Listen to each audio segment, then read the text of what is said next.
Afternoon, everybody. I'm not sure how many people are joining us yet. We're going to start in just a few minutes. Just give everyone a chance to log on. But thanks for joining us this afternoon.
Good afternoon, everybody. Thank you for joining us this afternoon, and welcome to our first CoffeeConnect for this term.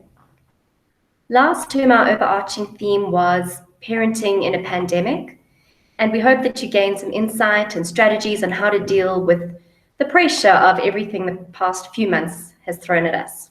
I'm just going to share my screen.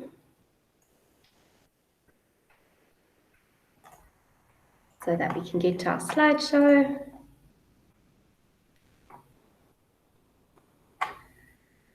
So this term, we're going to take a little bit of a different approach and focus on new perspectives as we slowly start to return to things resembling normality, or hopefully. While there have been many difficulties that we faced during lockdown, a common theme of conversation that I heard from friends, colleagues, as well as the boys themselves was that how they actually enjoyed the change in pace. For a lot of us, being able to spend more time with our families and also generally being able to slow down. The easing of lockdown restrictions has seen our boys returning to campus and perhaps some light at the end of the tunnel with the warmer weather.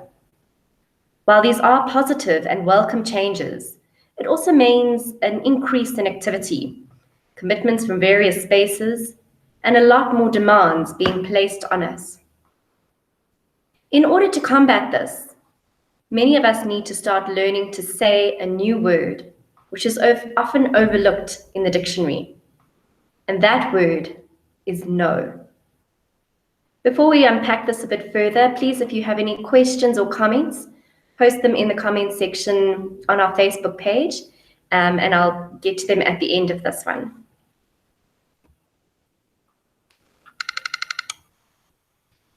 So often we all want to be liked, and that's a natural thing, is to say, I want other people to like me. But sometimes people take that too far and they start to say yes to everything that they're asked of because it feels good on one hand to say yes, but a lot of times saying yes just becomes a habit for people. They'll just automatically say yes without even thinking about the question or without really thinking about, is this something I want to do? And so a good trick sometimes is to be able to say, well, my standard answer is going to be, thanks for asking, I'm going to think about that and I'll get back to you. Or something along those lines to give yourself a chance to really step aside and think, is this something I really want to do or not? And to know that you don't always have to have a reason why you say no. It's okay to say, no, thanks for asking, but I can't do that. And you don't necessarily need an excuse. When people say yes to everything, sometimes it's a matter of trying an experiment. So to say, I'm going to say no to somebody and see if they really don't like me anymore, if they're completely crushed that I didn't do what they wanted to do. And then when you see, well, other people are usually much more accepting of the answer no than you might be giving yourself credit for, it gets a little bit easier over time to start saying no to bigger things that might be asked of you.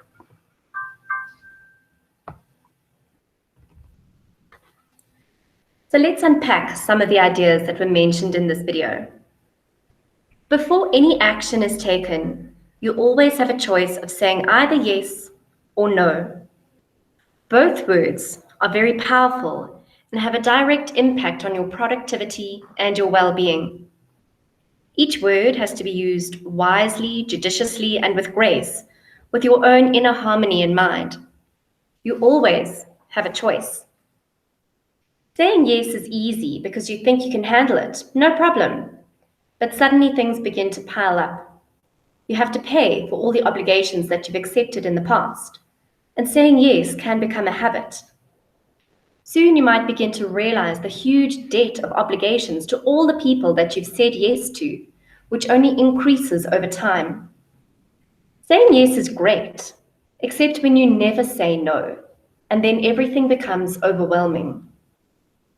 Stephen Covey says, you have to decide what your highest priorities are and have the courage to pleasantly, smilingly, and non-apologetically say no to other things. And that way, you are saying yes to a bigger thing that might be burning inside of you. So take the time to make the right choice about what you should be focusing your time and energy on. Ask yourself, is this something that I care about? Does it conflict with my values, my personality, or my style? Is this how I want to spend my day? Will this light me up inside and keep me going? Is it something that I need in my life right now? Start saying no, and you'll start to create some space in your life, some breathing room, some time for what's most important, your important work, the things that you love, as well as the people that you love. Sometimes we want to say no, but we don't. It might be because we don't want to appear fussy, like the little girl in this cartoon, or maybe because we are very polite, which is the way we've been brought up. Some other reasons that we might not want to say no are that we want to be liked, as they said in the video, because really, who wants to be the bad guy? We also might be afraid of a missed opportunity. What if the one thing that you say no to is the big jackpot in your life? You might also be afraid of how this could negatively affect your prospects in the future, especially when it comes to the work environment. You may also want to be seen as being a team player, and sometimes we just didn't know that we could say no. You might also genuinely just want to help everyone, or you could be worried about hurting others' feelings, or worrying about feeling guilty afterwards. Despite all these reasons which compel us to always say yes, we are allowed to say no, and you don't owe anyone a reason or explanation for this choice. You're allowed to say no. It's okay to say no if you don't want to do it, if you're already overscheduled, to say no if you don't have the time, to say no if you're forced to, and say yes if you feel forced, if it doesn't make you happy, to say no if you'd rather relax. It's okay to say no. It's your life, and you need to make choices that are going to be the best for you and for your well-being.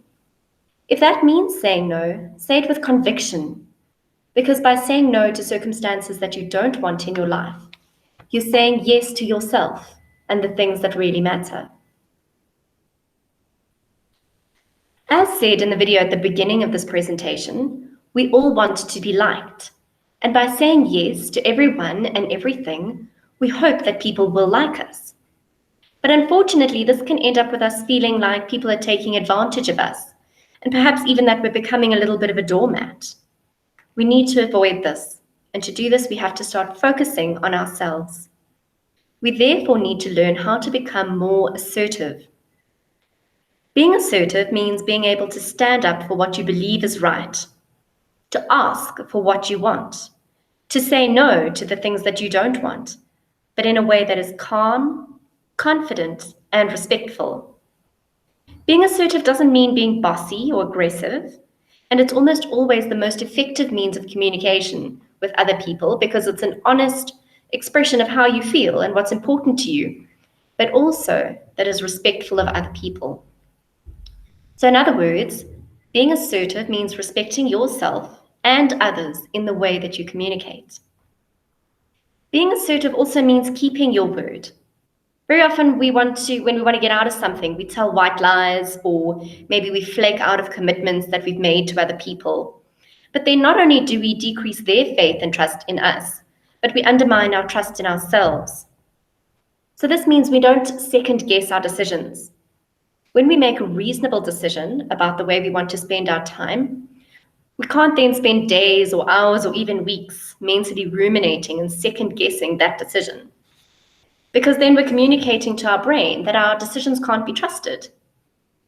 On the other hand, if we abstain from worry and second guessing, we demonstrate confidence and belief in ourselves. In order to not just be a people pleaser or a doormat, we need to stop trying to please others at the expense of our own emotional well-being, even if that means saying no, especially to the people that we usually say yes to.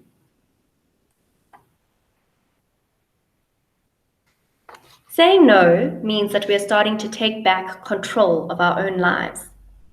And a way that we can start to do this is by asking ourselves some simple questions, such as, does this align with my values? And before you can even answer this question, you might have to identify what some of those values are. Then anything that runs counter to this would be an automatic no. Secondly, what does my gut say? Every single one of us has an intuitive voice that's constantly communicating with us, trying to lead us in the right direction. The trouble is that most of us ignore or disregard this gut feeling in favor of logic and practicality. Your intuition, however, is far wiser than your mind because it's picking up on all sorts of subtle cues that you might even not be consciously aware of.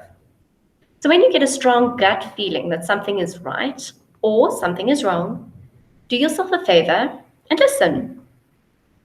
When you're considering saying yes to something, check in with your intuition. Does the prospect of doing this thing make you feel light and airy or excited? Or does it feel like a heavy brick in your stomach? Your gut's never going to set you wrong. Number 3, what's my intention for saying yes or no to this action? Intentions tend to come from 2 places. They're either genuine or they're fear-based. A genuine intention is one that's based on positivity and authenticity. A fear intention feels very different. It looks a bit more like, I took on this new project at work because I didn't want to seem lazy.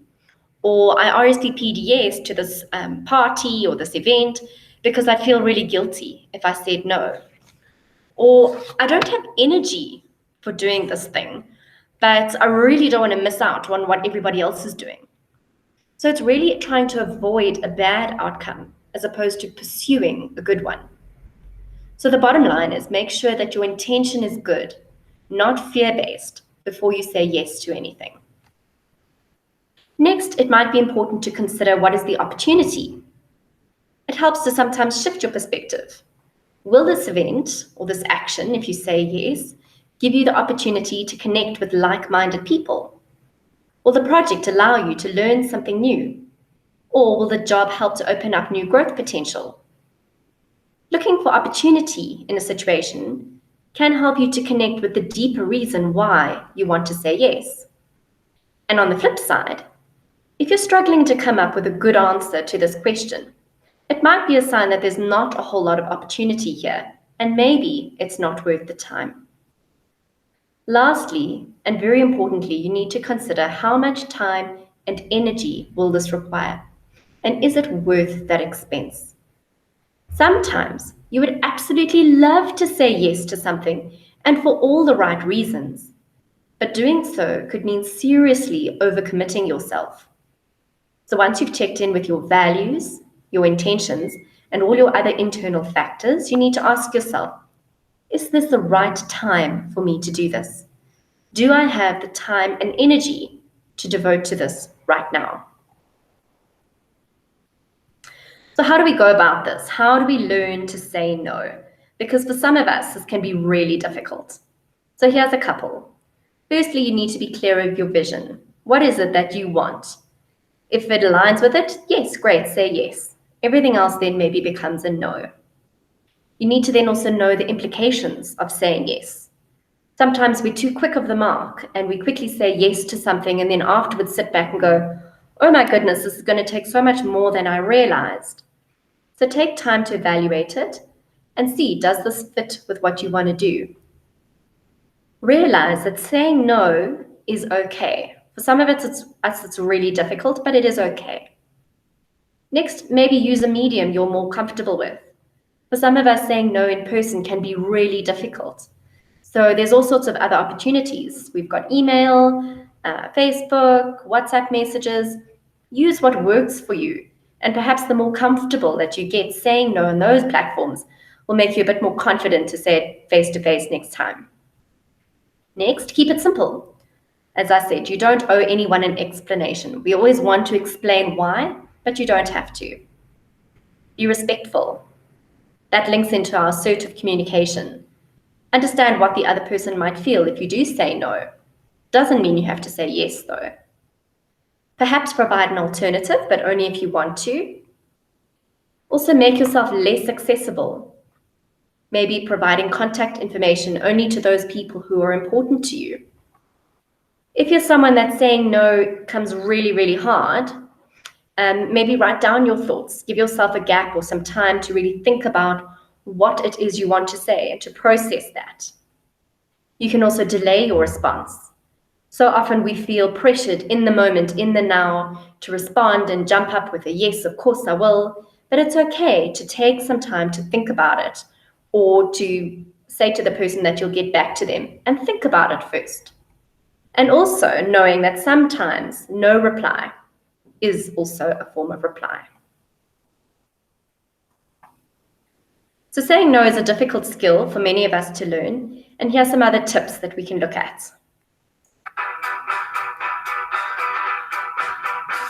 1, plan out your no's ahead of time. So sometimes when I feel really guilty about saying no, I can't really do it in the moment. So what I'll often say to someone if they ask me for a spontaneous meeting or to go out or for a favor is I'll say, hey, will you mind emailing me about it or texting me about it and I can look at my schedule? That way it gives me a little bit of time to think things through, to ask follow-up questions, and to check my calendar. It's also sometimes easier to say no in writing. Second, this is the hard one. Don't offer an explanation. So as humans, when we say no, we like to have an excuse. I can't because, or I shouldn't because, and sometimes those explanations are real and sometimes they're not. I think it's really important to not offer an explanation at all because people will argue with you. If you say, oh, I can't come to the party because I got to get home early for my babysitter. They'll say, oh, don't worry, you can come early and I'll let you leave before 8. And then you're in trouble. So I say thank you and just say no. The third thing I would recommend is to try to offer an alternative. So while I don't like offering an explanation, I think it's great if you offer something else they might like. So for example, if someone asks you at a party and you don't really feel like going, you can say, so sorry, I don't think I'll be able to make it. What, you want to do brunch next weekend? That way they don't get their feelings hurt, they see that you're grateful, and they don't try to fight with you on why you can't go tonight. The last thing is make sure that you are setting up boundaries that protect you. It's really, really easy to get in the pattern of saying yes to people who really aren't appreciating you. So make sure that you're paying attention to the people in your life, what they're asking, and you're setting boundaries where you need them.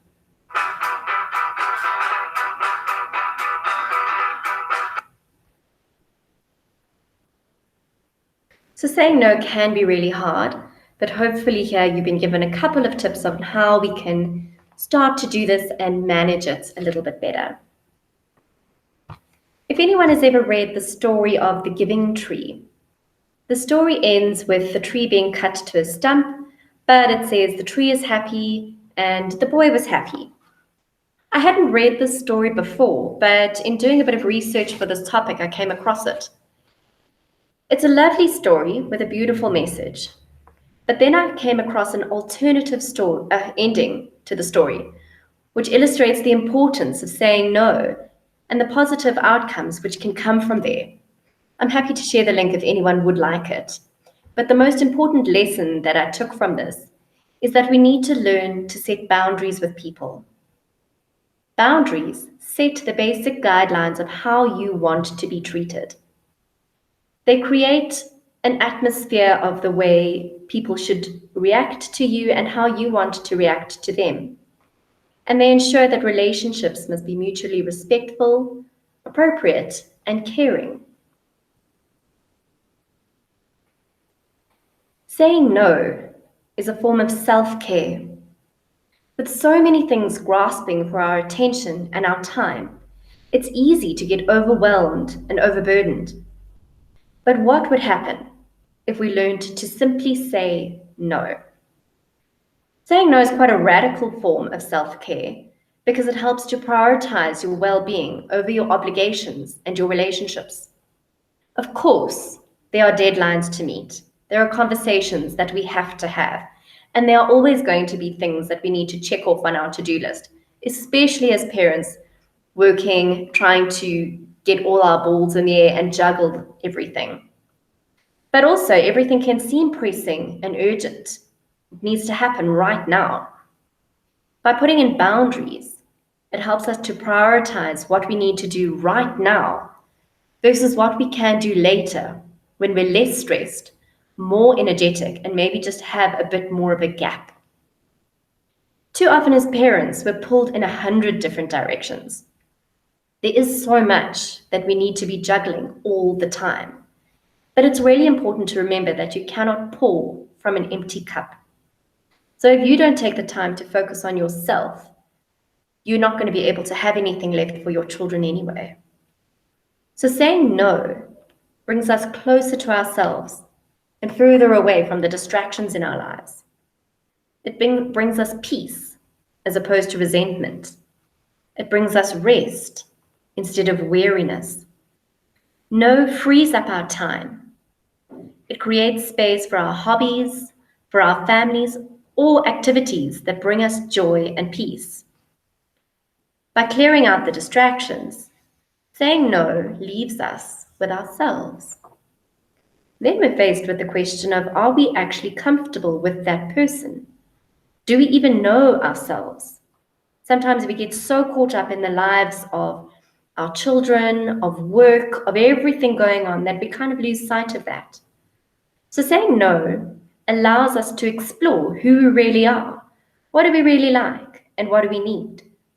So maybe an important thing is to take some time after today to list what's important to you, to work out your values, work out your priorities, and maybe from there it'll be a bit easier to start saying no.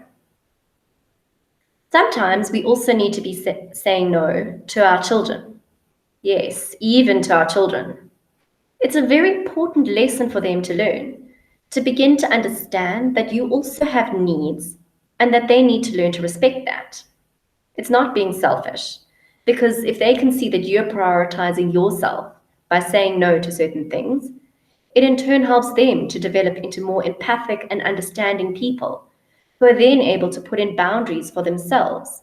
And isn't that something that we all want? Hopefully, today you've learned a little bit about why it's so important to say no and how to do that. And if you haven't, hopefully this short video will be inspirational for you.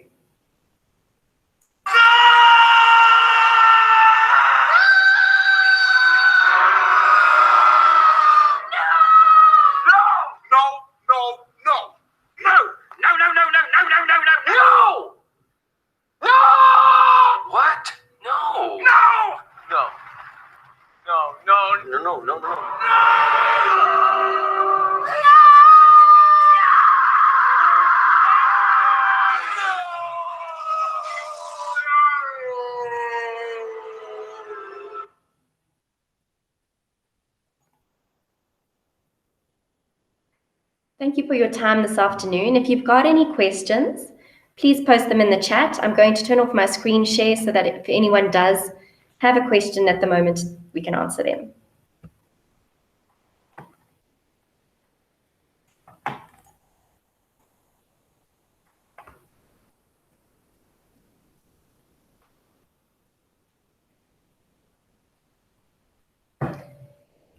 If you have any other questions or you think of something later on, you can always get in contact with us at the Wellness Department. You can either phone through or email us. We'd be happy to answer any questions you have, or if you're looking for some sort of support, we are also available. I don't think there's any questions at the moment. So thank you for your time this afternoon, and we'll see you at the next one.